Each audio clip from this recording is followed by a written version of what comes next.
की मला पहिला दिवस होता आणि मला मला वाटलं ठीक आहे करून घेऊ, सोपं आहे. 17 वर्षाचा होतो आणि मग मला जेव्हा ॲक्च्युअल मी निघालो आणि म्हणलं अरे आपण नॉक कसं करणार कोणाच्या दरवाजावर आणि मग तो कसं वागवेल मला, काय करेल? तर मी 1-1.5 तास नुसता फिरत होतो सायकलवर. मला काही हिंमतच झाली नाही. मग me but it gave me the courage. त्याआधी मी खूप शाय पर्सन होतो. मी कोणाशी बोलायचो नाही जास्ती. अरे then it help me open up. Right. आणि दिस इज हाऊ मग मी नंतर बँकेत सुद्धा जॉब केला. DCB नावाची बँक आहे, डेव्हलपमेंट क्रेडिट बँक. ओके. ती तिथे काय प्रोफाईल होतं तुमचं? कासा म्हणतात त्याला, करंट अकाउंट, सेव्हिंग अकाउंट.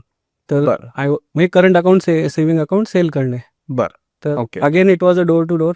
हा. मग माझं कम्युनिकेशन चांगलं आहे, इंग्लिश चांगलं बोलतो, म्हणून मला त्यांनी एक सांगितलं की तू कॉर्पोरेट सेल्स कर.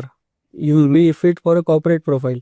बरं. तिथे जाऊन तू लोकांना सॅलरी अकाउंट. आणि त्या काळात असं होतं की ATM पण, म्हणजे औरंगाबादला ATM लोकांना माहीत नसायचं. एक गंमतशीर किस्सा म्हणजे मी लोकांना सांगायचो की ATM, त्यावेळेला हे काय असतं, ATM, डेबिट, क्रेडिट कार्ड ह्याच्यातला फरक लोकांना माहीत नव्हता. मग आम्ही लोकांना डेमो दिलेले आहेत की ATM कार्ड असं मिळतं बँकेकडून.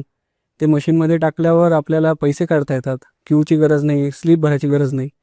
आणि त्या दरम्यान मग मला लक्षात आलं की आपण सेल्स चांगला करतोय, कॉर्पोरेट हा. सेल्स.